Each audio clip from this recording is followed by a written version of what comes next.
Hey everyone, I just wanted to make a quick video tutorial on how to make this graph to track all the performance of your holdings over a specific time period using Bloomberg.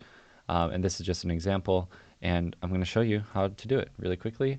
So first thing that you're going to do, you're going to need to be on the Bloomberg terminal to do this. And you're just going to go up here to this Bloomberg ribbon up here, and you're going to go over here to Spreadsheet Builder. Once you select your spreadsheet builder, you're going to scroll down to historical data table. You're going to hit next, and this is where you type in the securities that you want to track. So I'm going to do tech because that's my industry. So I'm going to do all my holdings and just make sure that it's your ticker US equity. Otherwise, it's not going to work for them. So then we have Microsoft, and then we have Google. Oh no, we already did Google. NVIDIA.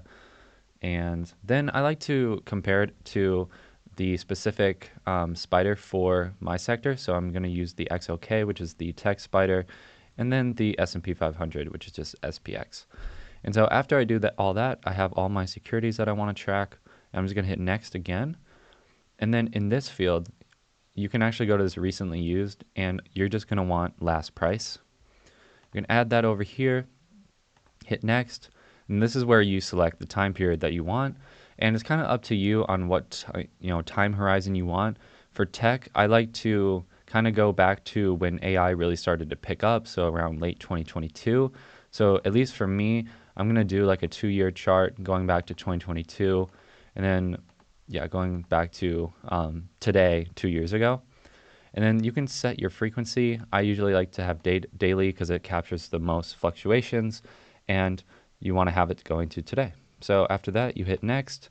It's going to give you a preview of what the output is. You don't need to change anything here, and you're just going to hit finish. After that, you're going to get all this data that automatically populates, which is really nice. And you can see here it has all your dates, it has all your tickers and everything. So now all you need to do is you just need to edit this data a little bit so that you can actually output it into graph form. So first things first, I'm going to copy over all the dates just so that it's consistent, and I'm going to drag it all the way back, all the way down to the final observation here, and then I'm going to go back up, and then I'm going to copy over the tickers. So I have Apple, I have Amcor, I have Google, I have Microsoft, NVIDIA, XLK, and then the SPY, or the S&P 500. So we have all of our companies here, and am I missing one? Amcor? No. Okay, so after you do that, all you need to do is do a quick formula to get percent returns on your stock, on your securities here. So all you're going to do is go to your corresponding ticker that you want to work with. So I'm going to start with Apple. I'm going to do equals, and I'm going to go over to the price over here.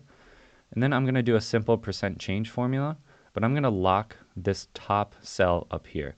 So it's C8 divided by C8, but that last one is locked, -1. So it's just a percent change formula. And all I'm going to do is I'm going to drag it down. I'm going to make the decimals look a bit better. And as you'll see, this tracks the performance of Apple over the allotted time period. So it looks like this last period is 184. And then if we go all the way back up to the top observation and then do -1, you're going to see that it's going to be the same exact number as the last number here, which is what we want, but it just captures all the fluctuations in between, which is how you graph performance. And so now all you need to do is do this for the rest of your securities here. You are going to have to change all these cell references since we locked them. See, it's referencing Apple. So you're going to have to go in here and change all these cell references to make sure that you are mapping it against the right one. So I'm just going to quickly do this and then see what it's going to output. So H, and then finally we have I. Then after that, we can just come over here all the way down, drag the formula down, and there we go.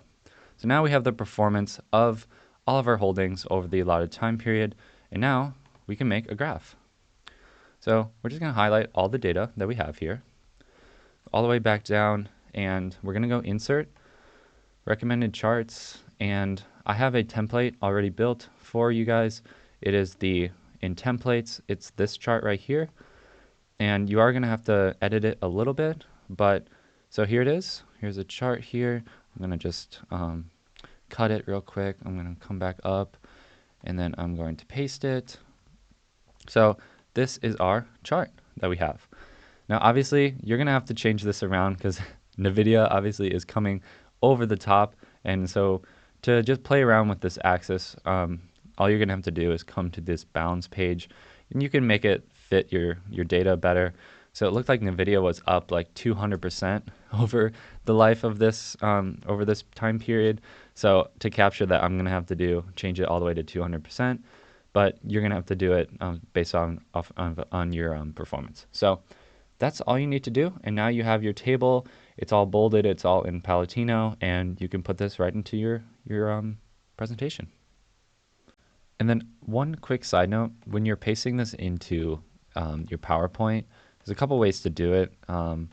What I usually do is I paste it special. So I did Control-Alt-V, and I paste it as a Microsoft Excel chart object. And if I do this, it automatically updates for me based on the different outputs that I have.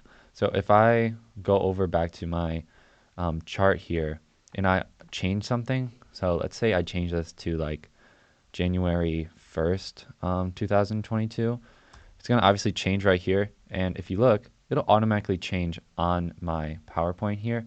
You can do that, which is really nice, or you can just paste it as a picture here. This is a little bit, this is pretty easy to work with. You just need to make sure that all the data here is, you have all your data that you want, because if you need to repaste it, you need to, go back and paste it again as a picture. But yeah, those are the couple ways to do it. And yeah,